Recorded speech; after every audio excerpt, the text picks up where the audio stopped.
Everyone, welcome to episode 73 of the Sean Lowery podcast, the Sean Lowery Show, featuring yours truly, David Hecker, and Mr. Brandon Big Bites Coley. You know the deal. We're going to have 5 topics. Brandon's going to throw them our way. We're going to respond to them, give our takes, give our thoughts, have a conversation. It's going to be a ton of fun. Sean, thank you for having me once again. This is episode 4, I think, with me.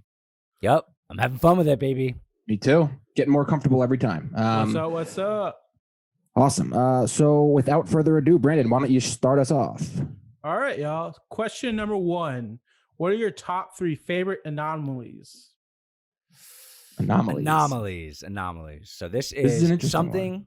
This is a very interesting one. When we did our pre-podcast production meeting yesterday, we came across this one, and it's just basically things that, and the definition of anomaly is something that stands out, something that strays from the pack, an exception from like the standard, rule, right? Mm-hmm.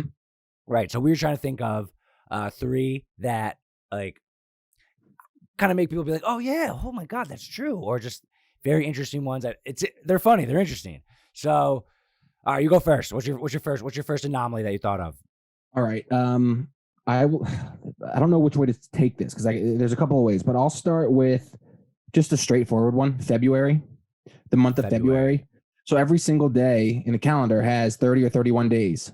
And then February, for some reason, like is significantly shorter than the others. Yeah. What's the point of that? It's something to do with leap year. Well, it's also the one that's affected by a leap year. Like, why not make 2 of the 31-day months 30 days? What's the point? I've never understood that. Who makes these decisions? Like, and it also makes I think the Romans. It also makes the month song terrible because like it would be so much cleaner if it was like 30 days has September, April, June, and November. All the rest have 31. Yeah. Except for February. 24 hours in a day makes absolute perfect sense. The sun rises, the sun sets, it makes perfect sense. But there could be 8 days in a week. There could be 35 days a month. You know what I mean? Could be, yeah. Instead of 4 seasons, why not have every month? Well, the years make sense because actually every year at the same time it's like the same weather. Years make sense, but months. Right. Why? I mean, but that's not break down those 365 days to an even number. Right. But why? I just don't get why February has to have 28 days. It has never made sense to me. It's also like the worst month. So that stands out to me regardless. But what's going on February? Explain yourself. That's an anomaly. That's number 1. Fuck you, February. Yeah. All right. My first one is Chick-fil-A open every day of the week except Sunday. And that's always fascinated me, and always religious reasons. Yeah, religious reasons. Okay. Like Sunday people go to church and they don't eat after. Mm-hmm. Like I don't understand why they take off Sunday. Now, who am I to tell Chick-fil-A how to do their business model? They're one of the fastest growing businesses in the country, and every time I go to the local one or drive past it, there's cars out the lot. Crazy. Always. It's an incredibly successful business. Not being open on Sunday, just as a business person myself, drives me crazy. Like, imagine they could increase their revenue by 1/7 with a snap of a finger. Right. But I don't know. Maybe it's an anomaly. Maybe it's like a good idea. Like it's something different. Like people talk about this. Yeah. And like I know for me personally, I feel like I only ever crave Chick-fil-A on a Sunday. So you think they're using the principle of taking something away so that it makes you want it more? I don't know that they're using it that way, but that's kind of how it has affected me. Like, I think that they're truly trying to give their employees off Sunday. They don't want their people to work on the Sabbath or the holy day or whatever. Yeah, Sunday is the day of rest. So they're going by that principle. Well, guess what? Like, work Sunday, have off Tuesday. You know, like half your staff can get off on Sunday. Obviously, with a scheduling, they could make that work. It's a huge anomaly. It makes no sense. No other businesses that are that big and that massive and serve that much of the market and take up that much real estate are closed one day of the week. It makes no sense. It's a huge anomaly. Barbershops. So also, on that note, dry cleaners are closed on Sunday, right? Or I think they're usually closed Sundays. And like barbershops are closed on Mondays. Is that true? Yeah, I know for a fact that dry cleaners are closed on Sundays, which to me is the dumbest thing in the world. It's one of 2 days that most people who need to get their stuff dry clean can actually do it. Don't you? I think all different dry cleaners have different hours across the country. But that's like the standard. You know, like the standard is for barbershops to be closed on Mondays. I didn't know that. Well, I mean, maybe it's maybe it's a just personal your thing local that one. Yeah, I don't know, but Well, that's my number one. Chick-fil-A. I think it's a great one. Real quick on that, and I'm obviously not the first person to point this out, but the Falcons play, Mercedes, wherever the Falcons play, they have a Chick-fil-A. Atlanta. Yeah, in Atlanta, whatever the stadium's called, they have a Chick-fil-A there. Yeah, so it's like only ever open on Sundays. So like, what's going on there? I mean, I'm assuming that it's open on game day. No, it's not. I think it's for like the occasional like college game, because they like host, but that's what, a couple of times a year. Just doesn't make sense. That's hilarious that it's closed. And I didn't know that. Yeah. I didn't love that. All right, what's your next one? Oh, cool. All right, so I'm gonna go with. I have a few here. This is a personal thing for sure. But I'm going to go with the Eagles Super Bowl year. Is just a complete anomaly, because at that point, if you would ask me in February of 2018, I would have told you like it's the beginning of a dynasty. Like our backup quarterback won. When Carson Wentz comes back, he's going to run the table. Eagles are going to win 4 out of the next 6 Super Bowls, and it was just they've done nothing but go downhill from there. And they've always been middle of the pack, kind of not a joke franchise. I think the Eagles are always a top tier franchise, but they're never really contenders. I can't believe they won the Super Bowl that year. It was a blip. And I used to get so pissed when people would say it was a fluke. And it's so clear now that it was a fluke. It was an anomaly. Like the Eagles are just a shitty. You thought it was an anomaly when it happened. There's no way it was. Because they went with their backup quarterback. Like, are you kidding me? When Wentz comes back, they're going to run the table. Now Wentz is maybe the worst quarterback in the league. He turns the ball over more than anybody. It's brutal. But I thought for sure that was the new standard. I think they said the new normal was their like slogan, and they have 3 wins. And it goes to what you're talking about in sports previously with the parity. Hey, I mean, you got to get if it was a 7-game series, they wouldn't have won. Right, and it goes into something I love about sports is like team of destiny. Like I think that exists. The team of destiny has to exist. What's that? I don't agree with that. A team of destiny. So whoever wins is the team of destiny? No, but like if the Eagles win, I mean, they were underdogs for every playoff game. They shouldn't have beat Atlanta. They played Atlanta in the divisional round, and Nick Foles, it was a really low scoring game. Nick Foles, like sometime in the third quarter, throws a clear pick. It was one of the worst passes I've ever seen. And the defensive back like jumps to intercept it. It hits his knee, bounces right into the hands of Torrey Smith. Eagles get 3 points out of the drive, and then they squeak out a win there. They go on and kill the Vikings, and then they beat Tom Brady. If you would have heard before that game that the Pats would punt once, or maybe they didn't punt at all, Brady would throw for like 550 yards. There's no chance. So team of destiny for sure. It's an anomaly though. It was absolute anomaly. That's a good one. Look at them now. They're the laughing stock of the NFL. In first place. Top 10 draft No, they're not in first place. They're not. They're up there. No. Yeah. That's a good one. That is a super weird Super Bowl winner. All right. So my next one, I don't know. There's not much to say about it, but there's not 9 planets in the solar system, and only one has life on it. That we know of. Yeah, it's a good one. Like, what the fuck? Why? It says because we are like the right distance from the sun for life. Yeah, but wouldn't that mean like for human life at least? We're third from the sun. So why wouldn't the second and fourth have like a little life? And we know about the ones closest to us. We know Jupiter has no life. We know Saturn. Didn't they find some sort of like sign of microscopic? Okay, maybe they found a little microcosmic like piece of, but they don't have countries and 8 billion people that are 6 feet tall. What if those microscopic beings are just like incredibly advanced beings, or just way smaller than us? Like, that would be weird because we're humans. Then I'm not scared of them. Yeah, you shouldn't be. It's like they come to attack us and they're like, whee! And they're like this big, and we're just like hit them with a fly swatter. Or they're like the coronavirus. It's an alien. Okay, but that's a good one though. We are clearly an anomaly out of the planets as far as life. Also, Pluto is an anomaly because it's the only planet that like nobody can agree on if it's a planet or not. They keep going back and forth with Pluto. Like, figure it out. Either make it a planet or Neil make it whatever. deGrasse Tyson says not a planet. I'm with him. He did? Okay. Yeah. That's All right, disappointing. there's not much more to say about that. So that's my second one. What's your next one? All right, my next one would be I'll say Justin Timberlake is the anomaly of members of NSYNC who try to make it on their own and with little to no success. I would also say like Beyonce, again, making it out of a group like that. Destiny's Child. Yeah, like I believe that like Lance Bass. None of the Backstreet Boys made it. None of the Backstreet Boys made it on their own. But NSYNC, they tried at least. Like I remember Lance Bass tried, JC Chazez tried. Who's the other guy? Who's the I don't fucking know. Yeah, I forget his name, but he was in My Big Fat Greek Wedding.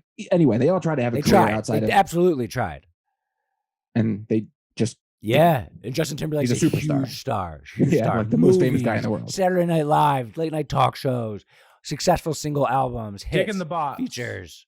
Yeah.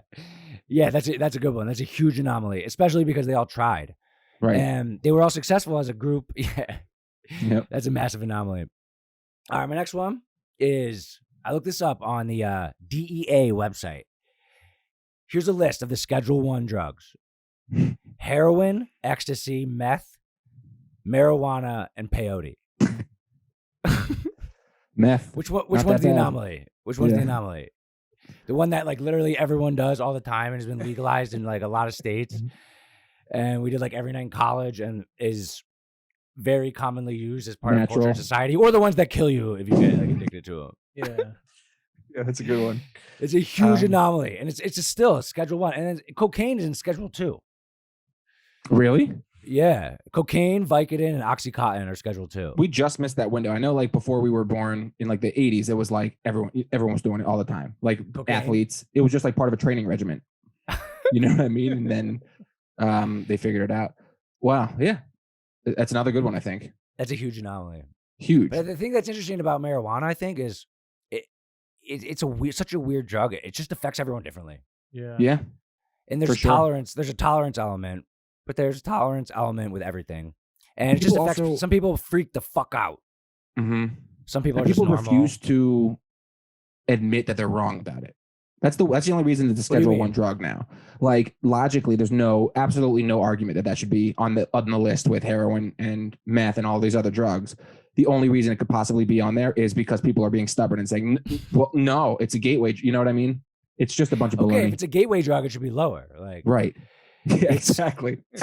Like gateway on the way up, right? Yeah. And number 1 should be like reserved for the ones that like you've made it. 99% of people who do heroin more than 3 times die, and I made that up, but that seems about right. Right. Like heroin, meth, marijuana. Peyote's interesting too.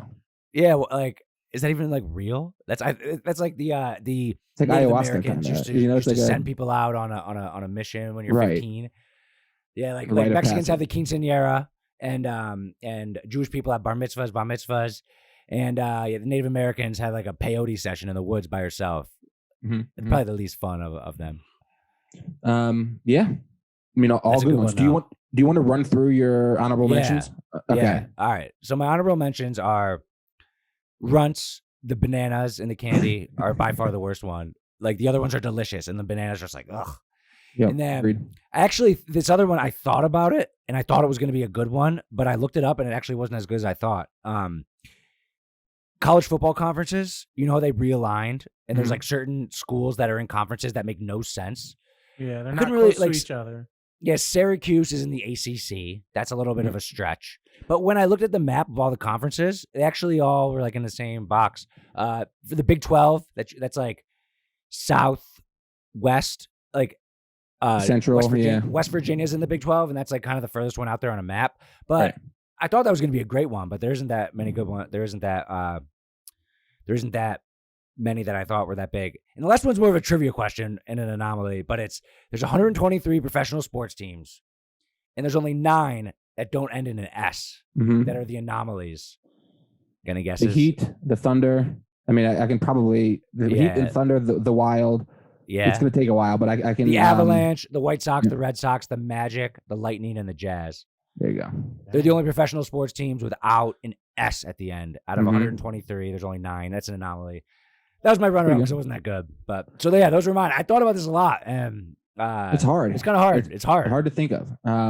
Yeah, I had steak fries because of all the forms of French fries. I'm lining up to get any kind of French fry, but I will avoid steak fries at all costs. I think they're trash. What are steak fries? Like the real Aren't they just thick cut?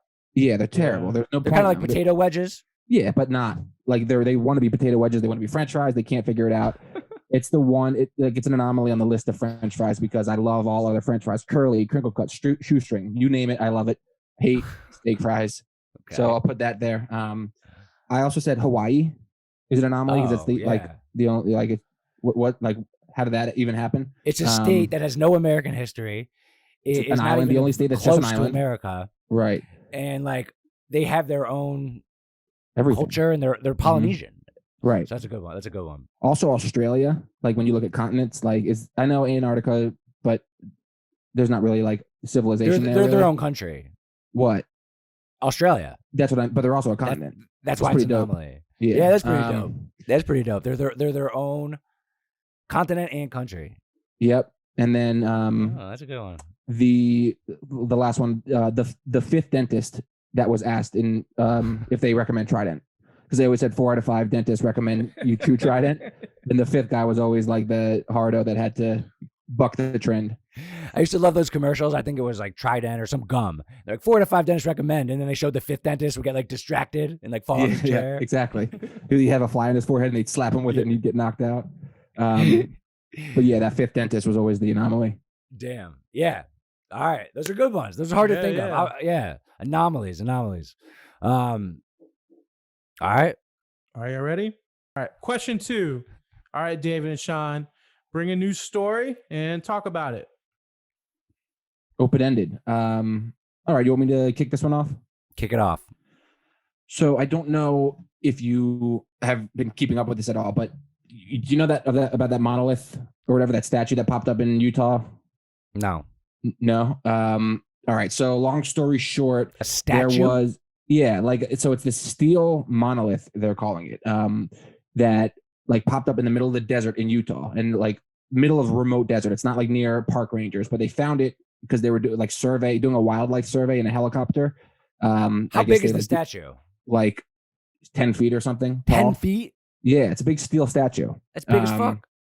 Yeah, but not like that big. Like they have to have a kind of a keen eye to see it from a helicopter. But anyway, it's middle of the desert for no reason, and there's this big steel statue.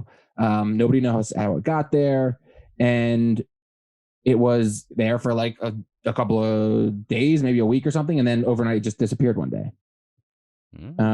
So people are obviously pointing to aliens. I do have an update on this, but wanted to get your thoughts so far. Like, what do you think about that? Well, I don't think it's the tiny 1 millimeter amoebas from unless there's a billion of them working together. You know, like ant. I said, do you know how like deep it was in the ground? Like I do now. Shove it in there. Okay, I do now. Not that deep, apparently. Apparently not that deep. This was so like just like on the surface. It was just like on the surface. Yeah, I mean, but it which means it could have been moved more easily than if it was like rooted in the ground. 100 feet in, yeah. But the thought was like, this is clearly an alien. Like it's a flag planted by an alien, and then it just disappeared. That was because it's near Area 51 relatively, so like that's where aliens would probably pop up in the middle of nowhere. What's the point of doing it? Like the odds of somebody finding it were probably what's the slim. point of doing it? I said on this podcast famously before, we're the aliens. Like, what if we went to another planet and all we did was just put a statue in the middle of nowhere and left? Like what? What? Like what? Okay. So that the whole story? Really quick to rain on the parade update. Some guys were like upset that it was drawing visitors to this area because it's a remote desert, and they're like conservationists, and they just want to conserve the environment. Don't step on the sand. Yeah, that's pretty much. What can you conserve? But they were like, I mean, apparently there were like hundreds of visitors every day and like lines of cars. So they came in overnight and they like pushed it back and forth till it tipped over, and they like broke it down. And it wasn't that deep, and it was clearly like an art installation or a prank of something like that. But it's gone now, so it didn't disappear. Some hippies like pulled it down, and that kind of rained on my parade. I was convinced those aliens. Clearly, it's not. Clearly, it was like a stupid art project. I read somewhere that like it showed up in Romania. I don't know how true that is, but yeah, something similar did. So some other people. Yeah, right. Yeah. Right. Also, they showed a close up of it. Like the none of the news stories that I saw when it first popped up had this level of detail. There's like rivets in it, and it's like kind of shoddy the way it's made. It's like clearly man made. So, all right, it was a cool story for a bit. Kind of ended up being a. All right, I got a better story. So this, I hope you don't know about this. This happened in the country of Hungary about 5 days ago. Do you know this?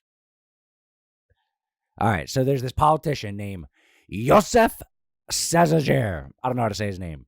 But all right, so he's a politician in Hungary, and he's an anti-gay politician. He personally drafted an amendment to the Hungarian constitution in 2011 to protect the institution of marriage between a man and a woman. He's very much against like gay rights and marriage between a man and a man or a woman and a woman. That's like his kind of his thing as a politician. So recently on Sunday, he was caught jumping out of a window, asshole naked, jumping out of a window, and he got caught. Asshole and the reason naked. Yeah, asshole naked, like he was butt naked. And, everything was naked but his butthole. Or everything was clothed but his butthole, I should say. And the reason that actually he got caught for this because he was at an event with like a lot of people, which was a COVID thing. So guess where he was jumping out the window from? I did read the story, so I won't say it. He was leaving from a 25-man orgy. Yeah. A 25-man orgy. First of all, how does that? What are the logistics of the 25-man orgy? It's true. Is it like 2 and 2? You ever play Tetris? Like Jenga? But I thought that was so funny. A 25-man orgy, and he got caught butt naked jumping out of the window. But he did apologize. So this is his apology. I deeply regret violating the COVID restrictions. It was irresponsible on my part. I am ready to pay the fine that occurs. With my resignation on Sunday, I drew the political and personal consequences. I apologize to my family and my colleagues and voters for violating the COVID restrictions. He's got his priorities straight. That's a great spin zone. That is a great spin zone. Were they not wearing masks, I guess? I will say, how funny is that? And just imagine the imagery of, you know how it looks like when someone jumps out a window, they kind of like put their arms out first and then kind of like roll out and like, and then they kind of fall laying on their hands and kind of like, so like the cops probably just see him like very clearly do that, and he's butt naked. Yeah, he's butt naked. Were you with the Were you with the other 24 naked dudes in there? And then I'm imagining a cop with a flashlight opens the front door, and he like shines the light in, and then there's just like 24 naked guys in there, and they're like turn their heads like this.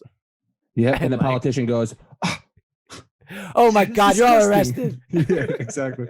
I will say it's like I think everyone who has such a hard stance against like gay marriage, it's kind of like the marijuana in Schedule 1, right? But these people are like, oh, I feel like they're all gay. Yeah, like it always turns out. You think Mike Pence is gay? But I mean, maybe I would not be surprised at all. I do not think. I don't. I would be surprised. I mean, before this story, I think that nobody would think this guy's gay, and not only is it like, there's levels. I think 20 with another 25 guys, like you're committed there. It's not. I don't think it's an experiment. 25 guys, dude. Like imagine how horny guys are in general, and just like, oh my God, I don't want to imagine. I'm already imagining it. I like you put it to Tetris. But there'd be no problem with this, except for the fact that like apparently his one the hill that he chose to die on was gay marriage. Yeah, it's like it also wouldn't have been broken up if it weren't for COVID. Because there was COVID. Is that why they? Oh, that's why they got raided? That's why it Did somebody report it? Busted. How did somebody get in there with a phone? Nobody has pockets. Well, I don't know. Like it must maybe someone from outside. Someone reported I saw 25 high-powered men go in there. Like that was the reason why I was being like when he got caught by jumping out the window. Like you're allowed to jump out a window naked, I think. But the reason why they were nearby was because there was a call out for a COVID violation or something like that. What's this guy doing though? He's like the most powerful guy around. Like, have it at your place. I don't know if he's the most. Like, why do you have to go to a hotel? Just oh man, I thought it was so funny. Just 25 guy orgy. Like, It's a lot of people. Do you remember That's like so in many elementary people, school, my dude. classes had like 25 to 30 kids. It's a lot of kids. It's like you Yeah, cannot get that many people in line to do anything. No, you can't get 25 people to agree on anything. Try to order pizza for 25 people. You know how many topping choices there's going to be? But all these guys had like the same, I guess they had the same. And imagine in a mindset, 25 they all guy had the orgy. same end goal. Imagine a 25 guy orgy. Like I don't know, people finish at different times and stuff like that. So it's like, is it like kind of like who lasts the longest? Like, or I think it's like they got there's like someone a bench comes back in. situation. It's like tag. Yeah, So like the first guy out comes back in and like in you hear the an horn. hour. You hear the horn. Burn, you know, the guy's on a knee and he gets Come up, on, rips off the pants. Or like dodgeball. Like once one guy goes, like it's like you catch it and you bring your teammate back in, like back in. It could. I mean, there's just a billion questions logistically, like you said. It also had to have been a big room. Unless we don't know, we could just sound like such prudes right now. Like we just don't know how these things work. I've never been in an orgy with that many people. Maybe there's like 14 couples in one threesome. You know what I mean? Yeah. Or 12 couples in a threesome. That was actually my first thought, but it wasn't an even number. So that's that would be a weak excuse for an orgy, I think. What? I think there's got to be at least 7-8 guys going at it at once. Yeah. Right. Why would you be all in the same room if you weren't gonna like cross paths a little bit? I wonder if the other 24 guys are like pissed. They probably all got like a ticket for COVID violations, but they're like, we're right. I guess if in that country, I don't know, like before gay marriage was allowed, and I think it absolutely should be, was gay sex illegal? No, I mean, I think like, back in the day, I don't know about like 2000. It's weird because gay marriage was illegal until like 2010. Yeah. Really, it really was recent. There's footage of Obama saying like I don't agree with it. Hillary Clinton. It's crazy. Like, what an unbelievably absurd stance to have. Like, there's no part of me will ever understand. What is the reasoning for people who are against it? I think the Bible. I think that's the only reason that there ever could be. There's no other logical explanation for that at all. I know some people think they're using the ability to get married to get like marriage like benefits or stuff like that. Like, why can't a boy and a girl do that? Yeah. You know what I mean? They think they're faking it or something like that. I don't know. It's just crazy. The only argument that I could ever think of would be, and this doesn't fit in the modern world, would be like, say you're in a society that you want to repopulate with like 12 people, 6 guys, 6 girls, and 3 of the guys team up. You're like, dude, we need to repopulate. Like, if you want to have, like, they can't repopulate biologically and make another human being. Imagine being in that situation and they're like, we got to repopulate the world, but like I'm married, I can't, you know what I mean? I can't dude, I'm married, I can't repopulate. I know what else is So. crazy? If you're a gay couple and you want to have a kid and you want to use only one of you can get your DNA passed on. I guess the solution would be have 2 kids, one each. Yeah, but I mean it's tricky because then like there's no blood relation between the kids. Whatever they want to do, half totally brothers. Fine. Oh, not that they wouldn't. Right, but not that even matters. Brothers. Not that even matters. You know what I mean? Because like it's like having adopting a kid. Like they're not your kid. You know what I mean? Right. But do you think if that was the case, like if you were gay and you were going to do that, would you like randomize it somehow?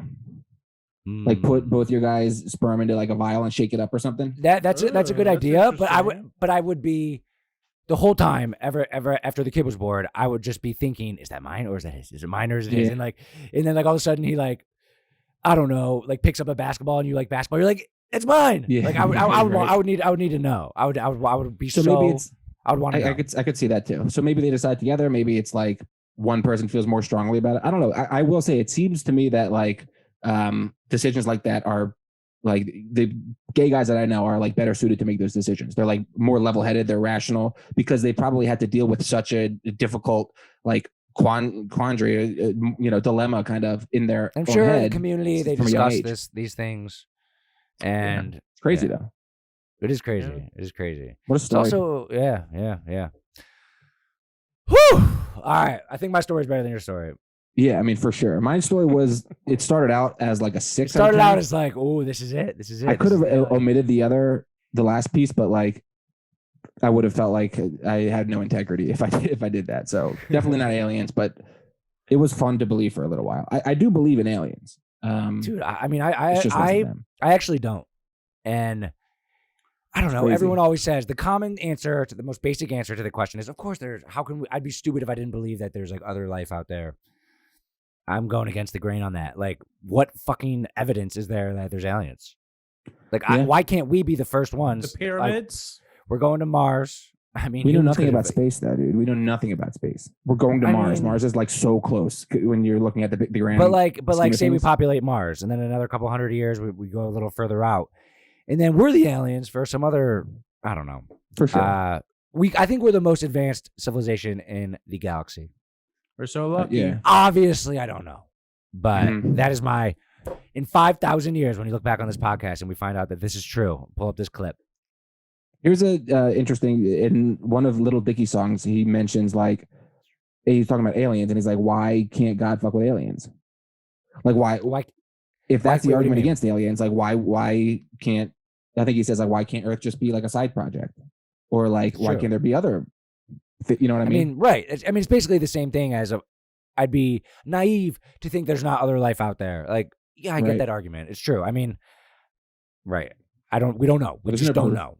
I mean, I don't know that there's a murder in my house when I get home. I'm Mm-hmm. assuming since there hasn't been a murder in my house any other day, that probably today there's not going to be a murder in my house. Did you see that video of Ted Cruz and Jimmy Kimmel playing basketball? That was a couple years ago. Yeah, I saw that. Seeing Ted Cruz like They both exert were terrible himself at basketball. by the physically, way. yeah, but seeing Ted Cruz do it is like, all right, like aliens exist. This guy is Yeah, not this he guy's is- not like an earthling. He's creepy. Weird guy. All right. What's the next topic, Brandon? All right. Question 3. How would you strategize to become famous? All right. This topic was my idea. I am fascinated in this topic about fame. So I'll admit, like, I want to be famous. I do. When but I've did heard this many times. start? I mean, the most basic response to that would be like, why wouldn't I want to be? Like, I wouldn't at all. so why wouldn't you want to be famous? Like, what is? I guess what's the upside? Like, I don't want to be hassled all the time. Do you ever hear celebrities talking about like how great it is to be recognized and like harassed by photographers and all that shit? You can't like, go to the it's grocery always- store. Like, You never hear about people being pleasantly surprised by fame. It's always the opposite. We're like, oh, I thought I wanted this, and then like it's all the pitfalls. Now, and the, you hear that from people who have already achieved massive fame, sustained it, and then they have the complaints. Yes, I not even understand people that that. sustain it. Like Billie Eilish hasn't been famous for that long, yeah. and like she's already struggling She's- with it. She sustained it. Yes, once you hit a level of fame, the most common thing you do hear from those people is how negative it is to their life. Now, that's what they say, and I'll deal with that problem if I get there in that situation. I also Go ahead. there's one other thing is like if you're striving for that your whole life. I mean, it's not just fame. I think it goes with a lot of things. But like, if your end goal is to be famous your whole life, when you get there, like, you're Oh, not it's happy absolutely- because you're famous. You know what I Oh, of mean? course Like, it's not. such a Of course. hollow goal.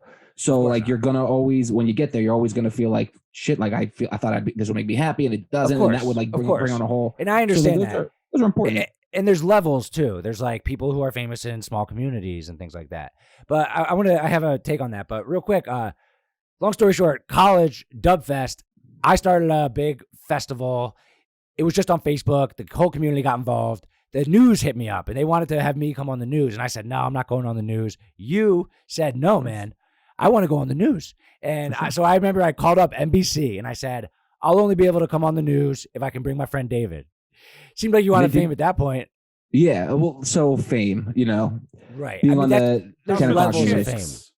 fame. that I just wanted to be on TV. I mean, if you're asking like, do you want Why to do you be wanna on be on TV TV? once? Okay. Because fair it's like enough. cool, I don't Fair want to be a recognized. I've been recognized for that news appearance like 4 or 5 times. I had some scouts. I mean, tell them what they ended up filming. It Oh was my God. an Remember? segment about a party, and they just filmed us playing catch. So they finally caught up with us. They caught up with us at a fraternity softball game. So that's where the trucks drove up, all the news trucks with the big things on the thing, and they pulled in, and they interviewed me and you, and then they needed to get some like B-roll, And me and you stood about like 8 feet away from each other, throwing a softball back and forth. And the camera people walked around us in a little circle.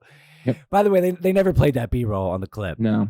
And they also, I remember like they were not in the mood to joke. Remember they came out of the van. I was like, oh, slow news day, huh? Dude, and they like didn't, they did not think that was funny. They made me look bad. Like I talked, sure. So they interviewed me.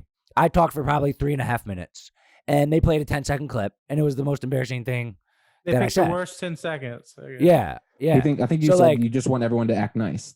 I said, yeah, it's not some sort of riot. I just want everyone to. To be fair, we both kind of pushed that in that interview, but at least they didn't choose my worst soundbite. They definitely chose your worst soundbite. Yeah, and the news story started off with Sean Lowery. Like I was the They were guy. so phony. Hey, that was last like name our first exposure to being like kind of blindsided by the edit because they were so phony, so nice, and like obliged every request you had.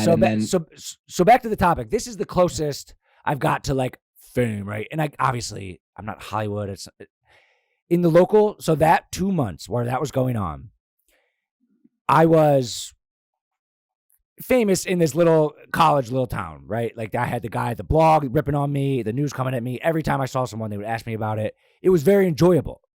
That was like, I loved it. Everyone that saw me like knew me and like, I swear Shelby likes me to this day because she heard someone talking about me at the pizza place when I wasn't there. And they're like, that guy's my hero. Like, how cool did that make me look? That is one of the reasons why I think fame would be fun because everyone knows you and your life is filled with a little more excitement. But back to the conversation. So I know, and I've heard a lot of people say this. One of the worst ways to actually get fame is to want it. Mm-hmm. And I get that. That being said, a lot of Hollywood people, like the stereotype of a Hollywood celebrity is that they are like soulless and they need to be showered with praise and acceptance, adoration. Right? Mm-hmm. Because they're so hollow inside that that's their only way of eating. Basically, is they need to be fed, like attention. So those people, they chased after it. Now, one thing that they have in that sense is talent. I mean, how many people would like to be Hollywood stars but don't have the talent? So just to even be cast in one TV show, you have to have a minimal amount of talent. Mm-hmm. So my problem is not very talented, but also I'm older and like I can see how fame is very difficult for a young person because it fucks with your head. But I'm interested in the topic, and I do have like a main point after this, but I think that like I could handle it if it hit me at this age, and if I never acquire fame in my entire life, I'll still be incredibly happy. Fine, sure. I'll be like it's not like you said. If your whole goal in life is to go chase it, yep, and you're unfulfilled by it, no, I've already. Sure. I'm gonna be fine no matter what. So it's just kind of like a fun little like extra. So how's your plan to get there? What's your plan? So, and one of the reasons I love fame is it's so. There's no formula. It's so inexplicable. It's so like there's no path that works for any individual person. So and there's been so many people that are famous that aren't famous. There's levels of it and there's time periods of it. There's sustained fame and that's rare. I mean, think about like Nelly or Bow Wow and like the music game. Dude, Bow Wow was the those number are your one examples? artist. Yes, those are my examples. They're examples of people who were number one most famous artists in the world, and now they're not anymore. Bow Wow, dude. You don't remember the most famous artist in the world? In like 1998, dude. When he was having all those movies, why he's having the songs? Dude, like, he was such he had such a big music career that they starred him in a Hollywood movie. He was huge. You forget, dude. Number one on the charts. He wasn't that big, but yes, he was. Yes, he was. Fresh as I'm is. He wasn't. He was never. Bow Wow was never the biggest music. His song was number one on the charts. Okay. He was, and Nelly was huge. Nelly was big. I'll give you Nelly. And my point in these people is, and then look at Eminem or Lil Wayne or like you got to give people credit who can sustain it. So there's time periods of it, and then there's like the guy on the skateboard drinking the iced tea, like 1 minute of fame. You know, there's so many one hit wonders. So there's time levels of it, and then there's also like big levels of it. Like some people might be very, very famous in like a blog community or something like that. But the original question was, such as my comments on fame. I'm fascinated in fame. Yeah. So I have one idea for how to do it. Faking your own death. Now you have to that. So no one's ever done it. Now, obviously, you have to be famous for this specific thing. You have to be famous first. Now Tupac is dead. He would have come back by now. But nobody. So people think Tupac faked his own death. People think Elvis faked his own death. Who else people say maybe faked their own death? Like those are the big ones. Yeah. No one's ever actually faked their own death. Like wanna know who's still in the window would be Michael Jackson. If Michael Jackson popped up during the next Super Bowl comes down from the fucking rafters, yo, how sick would that be? But that would be so sick. It would also be such a dickhole move for all the people who mourn for him. Yeah. I'm just saying, no one's ever done it. You'd have to be famous, though, for that to work. Of course. You have to be famous first. There's two separate conversations, like the talk about fame, and then, like, no one's ever faked their own death. And people have talked about it, and, like, why doesn't someone try to do it? I guess Mac Miller's still in the window, too. Yeah. R.I.P. Mac Miller. Hey, R.I.P. I mean, I don't know. Yeah. But, like, I don't know. That's a strategy. And then the other thing is, like, Richard Branson, he's famous for, if I ran around naked in New York City, would that make me famous? A lot of people do that. I was gonna say, right, like if I run onto the Super Bowl naked, streaking, does that make you famous? No. Like you can't just hijack it that easily. It has to be so crafty. Like the guy you know what I'm talking about? The guy skateboarding with a TikTok with what was it, iced tea or something? Yeah. By the way, I did not see the appeal that everyone else saw in that video, but that guy was not trying to have a viral moment. Mm-hmm. Yeah, like he was happy, and everyone saw that. But it hit it big, yeah. Like he didn't expect that, you know. Right. And then Richard Branson, the Virgin Mobile guy, he's famous for doing viral guerrilla marketing stunts, like jumping from a hot air balloon, or he was in a hot air balloon. Then he did bungee jumping. He did the tank, and he did a tank in New York City. Like that worked for him, and but like if someone else had a hot air balloon, they'd be like, okay. Was this to market his company or just to grow his name? I do think he like had his like logo on there and stuff like that, and people talked about it for like forever. But the internet, he was more crafty, and I don't know if he got news people there to cover it in the beginning. Like, there's just nothing you can do in 5 seconds. Okay, the Las Vegas shooter. What's that guy's name? I don't know. I forgot. Everyone stopped talking about him. Like, how fucking crazy is that? How fucking crazy is that, by the way? Anyway. Well, that's like almost intentional. Like that's the kind of the tactic people are like the news is taking now. Is like don't glamorize the person themselves. It's going to encourage more people to do it. I think that's a good idea.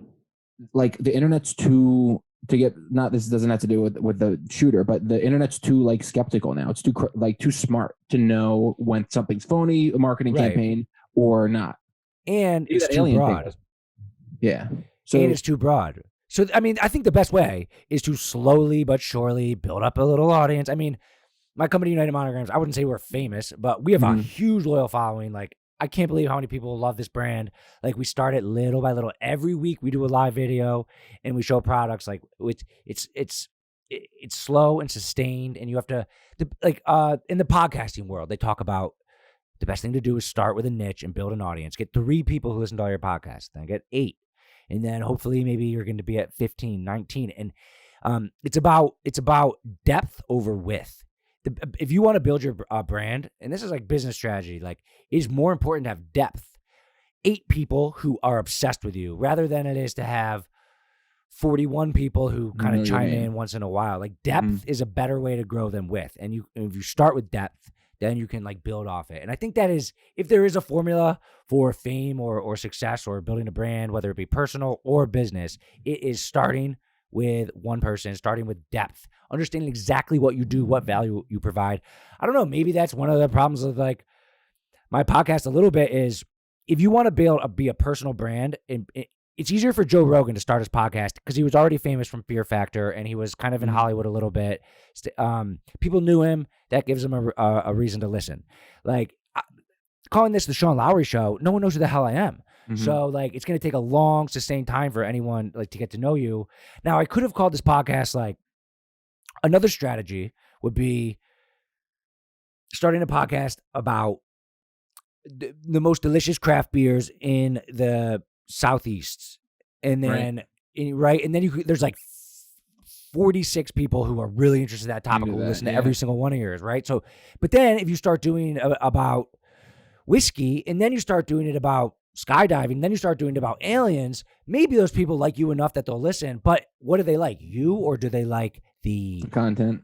The content. Subject so like it's harder to start with just being yourself and building a personal brand, which is kind of what I've been doing. And it's also like for fun too. I'm having a great time. And it's kind of an experiment as well this whole time. And entrepreneurship is my favorite thing. It's what I love talking about. It's what I do with all my time. So that's kind of the topic you start with. And now an anomaly for me is having you on the podcast talking about these different topics. And that's an experiment in a way. So I love this conversation about fame. So if I ever die, let's look out a couple years later. Beware. Yeah, I mean, that would be an interesting way to do it. I don't know. Like you'd have, like you said, you'd have to have some notoriety. Like if you fake your own death, it would like if there was anything written, it would be like, look at this just enormous dickhead who put his wife through this crazy amount of agony. And all this who fakes their death is going to get fucking hated by everyone except me. I'm the one who's always like, oh, that's cool. Like, I'm the one who always like sees that type of shit. But like, what a dick move! Make everyone have a funeral, cry, mourn for you, and trick then your come wife back. into committing insurance fraud. Yeah. So that's probably why no one's ever done it. But goddamn, what if Michael Jackson comes down on the Super Bowl, drop from the rafters? Imagine. Like it would be the #1 story. Yeah, that'd be amazing. Him and Prince. Prince is in the window, and Mac Miller, and Elvis. What if Elvis comes up and he's old as shit and like Kobe Bryant? Dang. I can't believe that was Kobe this year. Bryant. Somebody mentioned that was 2020, and I was like, dude, what? That seems like 5 million years ago. I know. Think about everything that's up. I remember tangent. I'll get back to it. All right, yeah. But Kobe's in the window. Yeah, really quick. Everyone I love seeing on Twitter like, oh, like last month of 2020, as if everything just is gonna snap back to normal and everything is gonna be so great in 2021.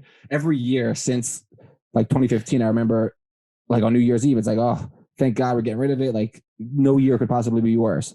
Yeah. And like it's gotten significantly. I mean, this is clearly the anomaly. A crazy year, but I mean, it's more of like a mental like checkpoint. Yeah, and it works for some people, but 2021 is going to be the best year. It's going to be amazing. It's going to be so good. I can't wait. 20 is my number, and I always thought 2020. 2020. Terrible. Not quite. And it's not my PIN number, so if you ever steal my debit cards, it's not my PIN number. Okay. All right. What? Oh, I was going to say, David, is there a way that you would want to strategize to become famous? Just having like a terrible take that is clearly wrong. Like I think people like Ben Shapiro, and that's maybe not a good example, but people who like are the agitator just to be the agitator, they're always going to get views and clicks. Like if you have a controversial opinion. So I like that. I like that one actually, and I think Ben Shapiro could be in that category. I also think like Stephen A. Smith, Candace Owens.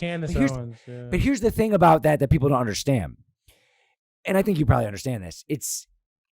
They have credibility. They do a show every single day.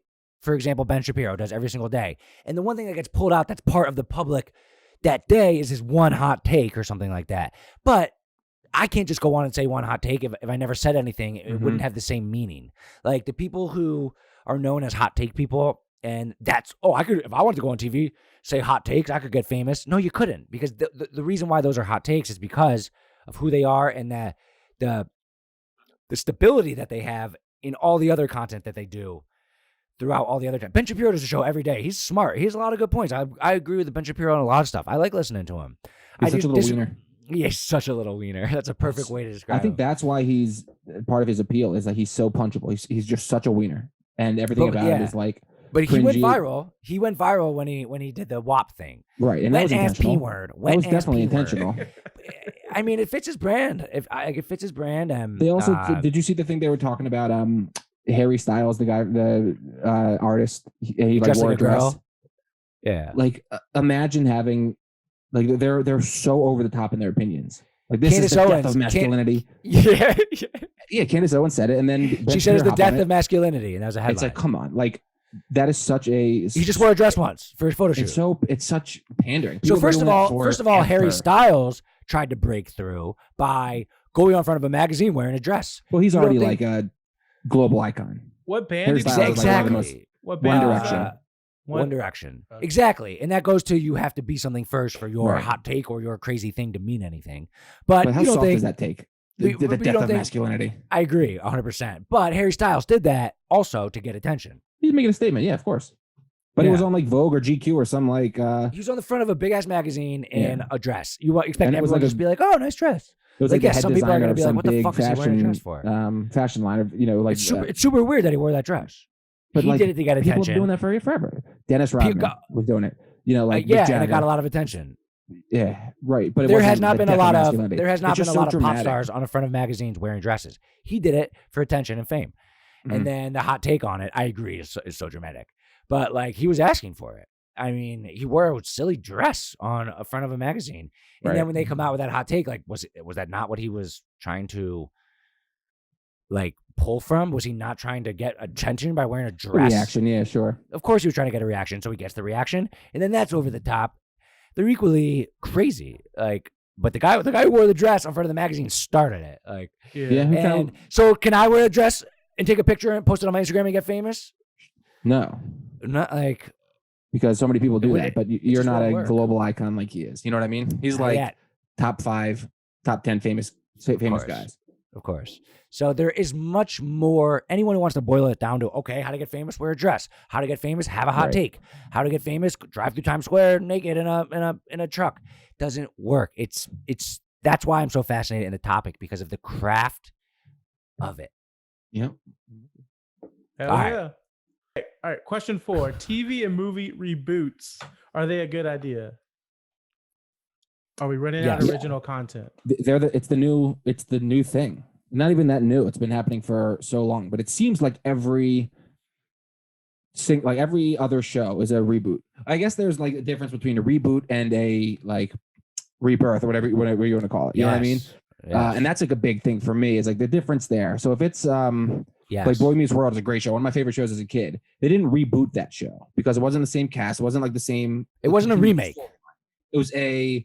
Now, was it a sequel? Revival. There's remakes. That would be. I'm sorry. That would be a reboot in my opinion, because it's a different cast. A reboot is like reimagining with like the same name, the same kind of premise. A revival would be like Full House, where it's the same exact cast, basically like 20 years later down the road, and they pick up with a new storyline, but the same. So both of those, right? So that is more along the line. Is it a sequel or a reboot? I think like a revival would be bringing like back the same cast versus reboot. So a good example of a remake, like Charlie and the Chocolate Factory. Yes, awful. That is a remake with of Johnny the same Depp. movie. Yeah. I love the original's a classic. Everyone knows it. The first movie is maybe my favorite, like arguably my favorite movie. Top 5. I love that movie so much, and they remade it. That is a remake. That is so bad, and that is a perfect example of a terrible remake. And that's like, I agree. You don't do it for that reason. That was so poorly done. So then there's sequels, right? So like Dumb and Dumber 2, Zoolander also 2. A bad idea. Yeah. Like those, they're not remakes, they're sequels. Anchorman. But those are both bad. Those are all bad. Right. And then there's okay, so like The Lion King, right? And in Beauty and the Beast with Hermione Granger. Mm-hmm. What do you think about those? I actually I don't love the ideas. I like the movies though. I didn't see the Beauty and the Beast, but I saw The Lion King and I saw the Aladdin one, and I loved them. But I didn't like The Lion King for one reason. It was the same movie. No, it was the same movie. So was Aladdin. It's like almost a shot for shot remake. I didn't see Aladdin, but Lion King was almost a shot for shot remake. Right. And I didn't like that. They're like reintroducing it to new audiences. Like they're just trying to make money off of new people. So that part is it wasn't as good because it's harder to make like when Mufasa dies. It's really easy to make a cartoon lion cub like look super sad and crying. Yeah. It's really hard to do that when it's a hyper realistic lion. Yeah. So like you didn't quite achieve what I think it was trying to, but like you said, like the story holds up. It's like Hamlet. You know, it's a story that's been used a million times. Remake, and it defines a remake because it's the same story. Right. All right. So what about this one? Jumanji. I didn't see it. I didn't see the newer ones. The newer ones are really good, but I wish you would have seen it because I don't know if it's it's not a remake because it's not the same exact storyline. It's more of a sequel, but it's not even really a sequel. It's a different movie. They're reimagining the idea. So that so I don't really like remakes and sequels are okay, whatever. I like revivals. Because first of all, it's great from a business standpoint because you already know everyone knows recognition, nostalgia. Exactly. And it's cool. You look for the little Jumanji, completely different storyline. They went into the game years later, different people, but in the movie, you know how in Jumanji, the original one, the one guy got sucked in, and he was there forever. Like Robin Williams Robin Williams came out. There was someone that got stuck in the game. I don't know. There's someone that got stuck in the game. I forget the details. But point being, he was a plot character. It was actually one of the Jonas Brothers in Jumanji. Like, and it was a small part of it. There was little connections between the two Easter eggs or whatever. Yeah. Easter eggs. There were Easter eggs, and that makes a cool element to a whole new movie, whole new storyline. But there's little Easter eggs, so you get that part of the coolness. You still need a good movie, but you get the nostalgia from the old thing. In that case, I'm all for it. I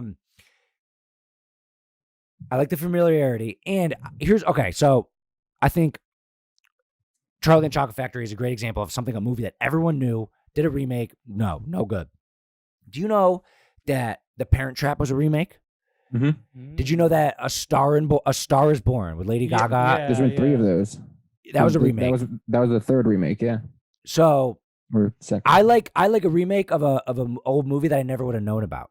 Parent Trap with Lindsay Lohan. Is that a remake? I didn't know that. What, Mad Max? I didn't know that was a remake. Yeah. Like there's a show called Twin Peaks that was really good back in the 80s, and they made like a one-off miniseries with it. People loved it. And that was like really well done. I think it becomes like, maybe this is too obvious, but like it depends on how well you can pull it off. You know what I mean? Like if you have a good idea, then sure. But I know you love Full House. Like from what I understand, love Full House. I loved the old one back in the day, but I tried watching the new one. I just couldn't do it. It was so cringy. So here's my question about Fuller House real quick. By the way, it got picked up for like 5 seasons. So it was clearly a success. Right. And I love Full House and Boy Meets World, and the one was a failure, and Fuller House was a success by standards of got picked up, lots of views. Yep. Now, was it just funny because we were kids and we're older now and the humor's different? Because they had the same exact humor. I think Full House nailed it. And I liked it. Only watched it for the nostalgia. And there's some like funny jokes in there and stuff like that. Mm-hmm. But there's remakes, there's sequels, but then there is, and a remake is a remake. You just go line for line. A sequel is that. But then I like that third world of, and that's what you're saying, how well do you do it? I mean, the people who remade The Lion King, they didn't have to think much. Right. They just redid the storyline. A sequel is the same. Hopefully, it's like the same people who wrote the first one, and it's actually a sequel. But when you revive something, that's where how well you do it is creative. Like Hook. Yeah. Hook. Great. You like Hook? Fantastic. Classic. They didn't follow the plot of Peter Pan line for line. Right. But they brought in the world of Peter Pan, and that was more of a remake than a sequel because the kid gets kidnapped in the beginning, and they go to Neverland. That's the same plot as the original Peter Pan, but they just did it so differently that it wasn't a sequel, it wasn't a remake, but it was closer to a remake. But it was Peter Pan. It's almost like a spin-off. It's like a whole other category where it's like one character's and those I like journey. Yeah. Again, I guess like a big question is like, can we not think of any more original ideas? Do we have to keep rehashing out the same things? Even like if you look at like Avatar, the movie Avatar, it's the same movie as Pocahontas. and it's the same movie as the Dances with Wolves. It's all like kind of the same. Pocahontas and Avatar are the same? Yeah, like you substitute aliens in a new planet for Indians in a new country, but it's like kind of the same thing. Dude. It's like this guy. It's true. No, it's absolutely true. It's true, but you can't change that. Every story has to, like, if you go to a story writing class, it has to have an antithesis character. It has to have a beginning and an ending. But those are like there the has same. to be conflict, and there's only so many. Like every single story. This is one of the great things about like the Bible. Actually, like I don't believe the Bible literally, especially not the Old Testament, but the stories in it are like great stories for how humans. Sure, like fables. Fables are great. Like yes, every single Hollywood movie can fit into like probably 4 categories of storytelling. So but Pocahontas and Avatar. I mean, what I'm saying I never thought of like those two in the same category. Yeah. But what I'm saying that like that's a good remake, or that's a good reimagining of like the same kind of story, or like every romantic comedy is give or take the same thing. Right. Avatar and Pocahontas are like much more similar because it's like guy is on the white man's side, comes, explores a new land. They want to ransack it. He's like, no, I'm falling in love with this Indian girl. Right. And then when they go to take their plan, he takes their side, and he becomes one. Right. Whatever. Dude, you're right. I never thought about that. Yeah. I never thought about that. There's a lot of those. That's great. So you could be more creative than just, I guess it's all about like if you. Avatar. Like, geez, if I were going to have to search my brain and look for an original piece of content from the last 10 years that was a big hit, I would say Avatar. I mean, but when you bring that up, it's a good point. So I guess like one of these revivals is doing that, but also pulling in the audience from the old one. And Avatar didn't do that. Right. But and it's like the CGI is like a big element. There's a lot that's different, so they did it well. But again, but you're almost acting like Pocahontas and Avatar. I never connected those two in my head ever. Right. When you say it now, I'm not saying that's true. I'm not saying it's a remake, but I'm saying like you don't have to, like, you can reimagine something. I don't know if that's. I'm sure that wasn't necessarily the case, but maybe it was. But that's what I want. I think Pocahontas stole it from somebody else. Here's an idea: have the bad guy win at the end. That never happens. Yeah, I can't think of any right now. Like, there you go. There's your original content idea. Make the bad guy win. The bad guy never fucking wins. Yeah. There's got to be some. Well, I always feel bad. Actually, I wonder who I feel bad for in Avatar. That poor fucking investor. Like, I actually find myself siding a lot when it's like a childhood movie and like one of the guys is a business guy and he's the evil one. I'm like, oh well. Friday Night Lights. Sorry, that's a movie where the bad guy wins. In Avengers of Infinity War, he wins at the end. Is that the last one? No, it's the one right second to before last the last one. one. Yeah. He snaps his fingers, he wins. Like okay, but movie. Friday Night Lights, they lose the game at the end. Yes, right. That's different than a bad guy winning. No, it's not the perfect example. That story's been told. That story's been told so many times. Rocky. Right, like the team or the lose at the end, but they still get the moral win. I mean, the moral win was making the playoffs via coin flip in that one, but that's a different story. Yeah. So I guess are they a good idea? Arc. There's too many of them. I think there's too many. I think that they do it with like I'd like to see some more original content. I know it's not that easy, but like that's if you're looking for original content that doesn't fit into story arcs, you're gonna have a lot more trouble with that. Everything follows the same formula. One movie that did it really well, like Inception, was such a brand new concept, and like movies like that are really good because it's like something that you never heard of. Have you seen Vanilla Sky with Tom Cruise? With Tom Cruise, yeah. Yeah, that's a good one. They were kind of similar, but yeah. Mm-hmm. Yeah.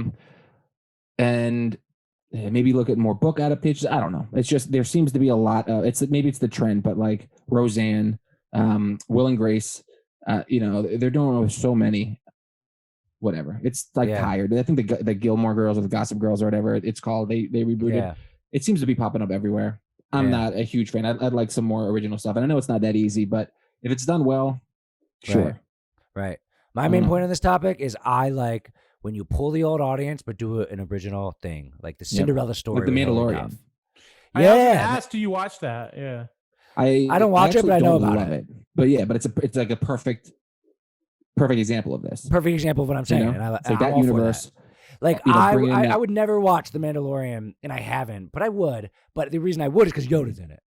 Yeah. And That'd like be that, alright. so that pulls, and then and like The you mentioned, child. I think He has a I name think- now. Actually, That's not actually like Yoda when he was a baby, just so you know. It's not. No, No. unfortunately not. Same species. Oh.